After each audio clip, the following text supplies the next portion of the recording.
Hey, hello. This is David Rovix with another episode of This Week with David Rovix, which you can find wherever you get your podcasts by looking for This Week with David Rovix, or you can find it at davidrovix.com and at the David Rovix mobile app and various other places. Privileged people complaining about privileged people. How NPR divides and conquers. What is the result when a media outlet does a new story every day about the history of racism in the U.S.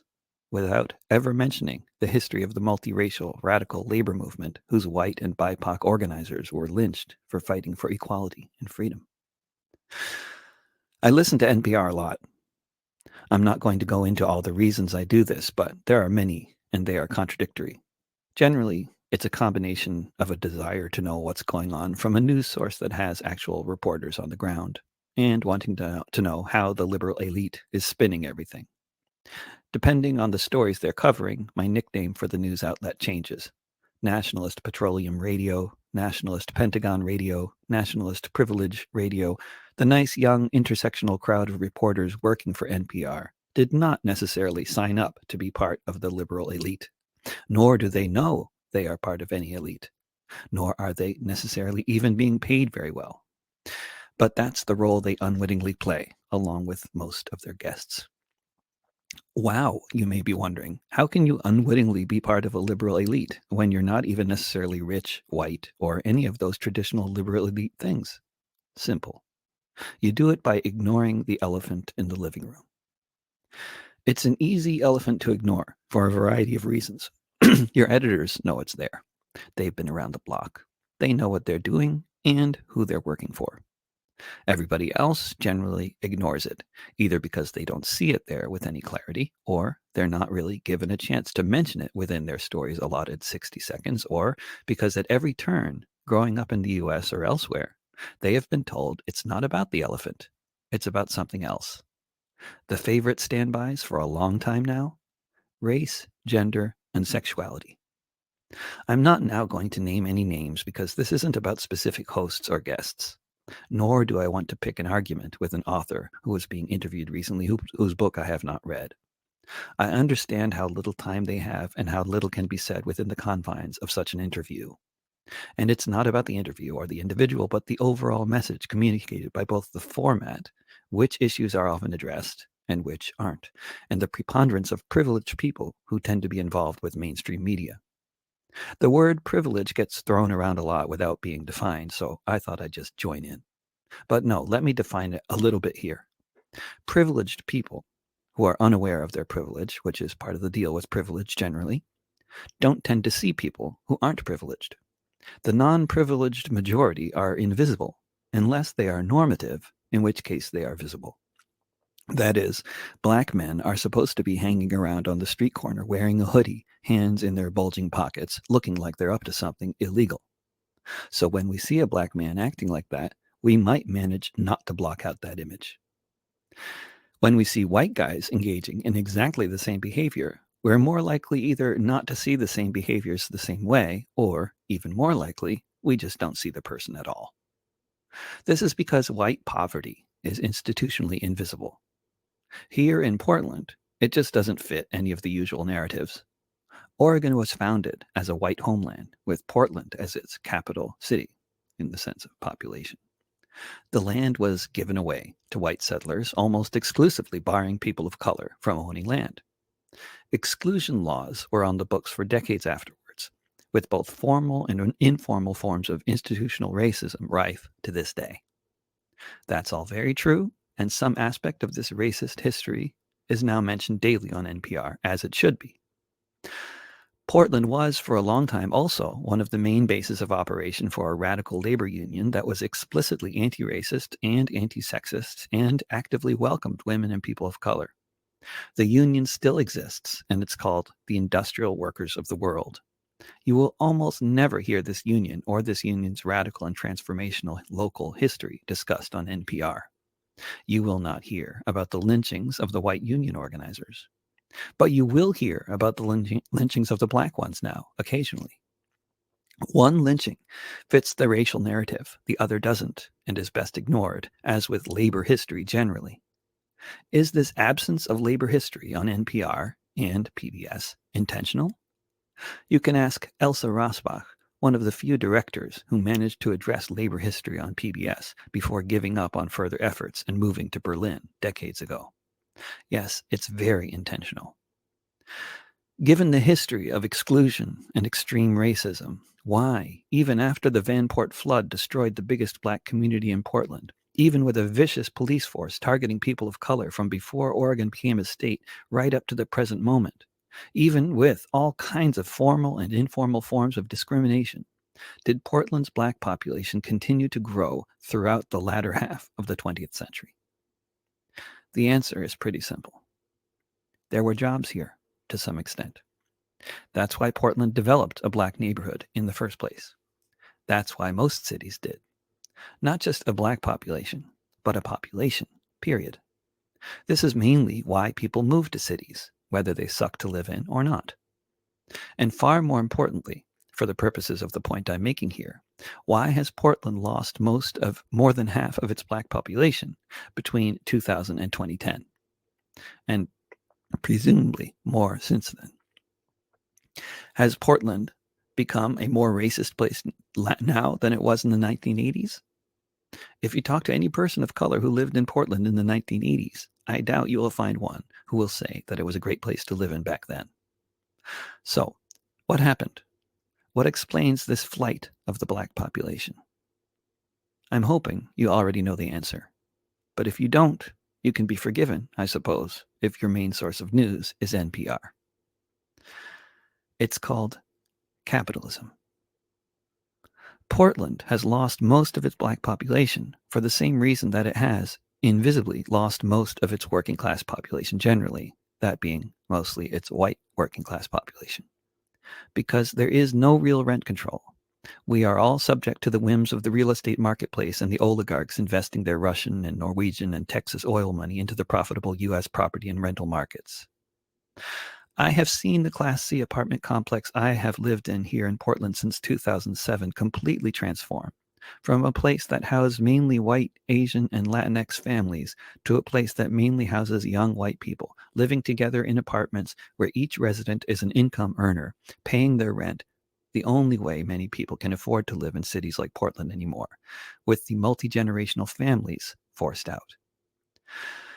To the privileged NPR guests lecturing their listeners about unconscious bias and rarely defined forms of privilege day in and day out, these young people with their parents' Priuses and their Black Lives Matter bumper stickers are the white people. The rest are invisible. The fact that most of the tent dwellers on the sidewalks are white men is an inconvenient reality best ignored or referred to in passing as white poverty or the white poor, as if this group of people is a tiny, insignificant little segment of the population that we can basically sweep under the rug. White people make up a bit more than half of this country's population and are the biggest group of people living in poverty as well. These kids in their Priuses are not representative either of the population as a whole or of the white population. The average black family can't afford to live in a 2-bedroom apartment in Portland. While the average white family is in a better position to afford the rent in this city, most of them would opt to leave the city and go somewhere else where their money goes a lot further in terms of a spacious place to live, if they have any options. And whether white or black, that's what they're doing. As they leave, the liberal elite increasingly populates the city, turning it into a playground for the rich, like San Francisco, Seattle, and New York have largely become. Which are the white people they are generally referring to when they talk about the displacement of black Portlanders, or San Franciscans, or Oaklanders, or New Yorkers, etc., on NPR. And yes, those rich people are mostly white. But to say that these people spending $500,000 on a house in North Portland, displacing the black families that lived there, and putting Black Lives Matter signs on their lawns, represent the white population of the country, is like saying that the Cosby family represents the black population. What is making them leave is the fact that they can't afford to live here. What is making them not be able to afford to live here certainly has nothing to do with the invisible white working class families who are also fleeing the city they grew up in droves. who aren't even worth mentioning on NPR almost ever. Even the privileged people coming in from New York and San Francisco to buy up houses in Portland, even this set isn't necessarily responsible for causing the chaos and devastation of all of this massive displacement of the white and black working class of this city. Because even these yuppie house flippers didn't necessarily create this system. They don't even necessarily believe in it. They're just playing along with the way the system works, with what makes money, doing what we're all supposed to do in this society, and being successful.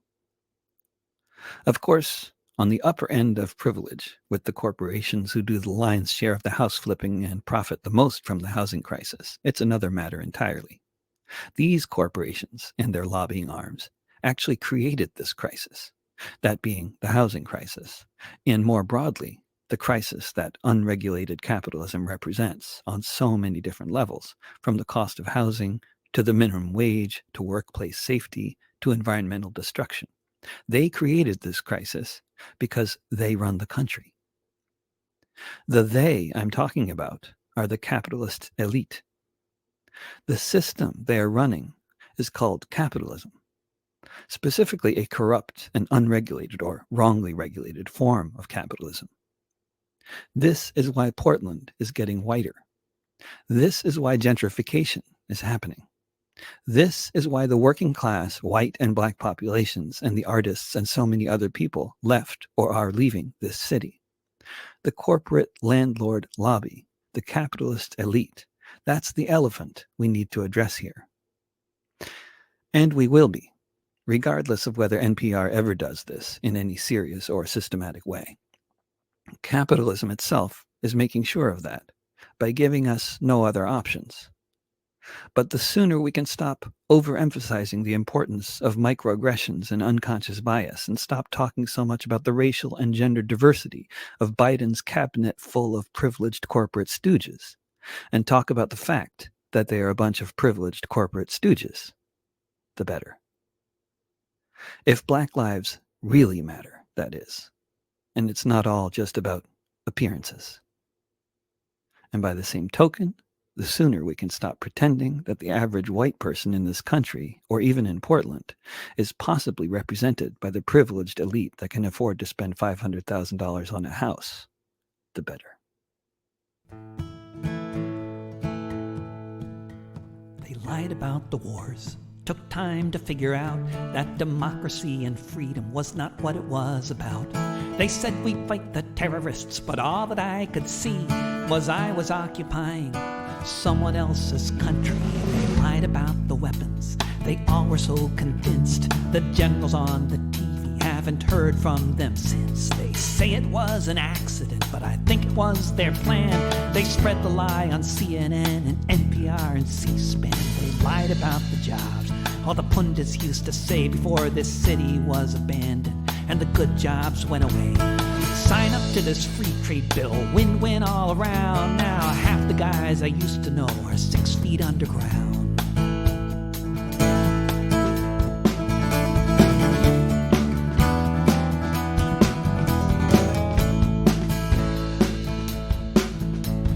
Lying is all they seem to do, looking at us on TV. They pretend they care, but it's all about the money, which anyone can tell. If you have half a brain, why I should believe them now, it just seems insane.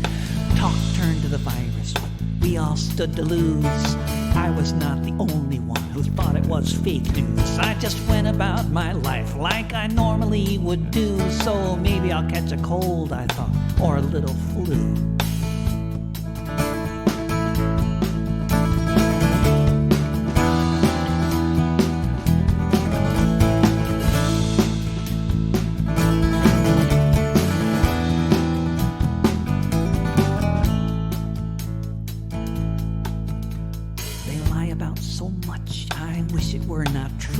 This hospital bed, if I could just click undo, I guess I would have worn a mask, stayed home to quarantine instead of being intubated. Hooked up to this machine, you can see that I'm an idiot. Maybe I don't know, but before I take my leave, before I have to go, before they stick me in a box with quarters on my eyes. There's lots of blame to go around here, and I know where it lies.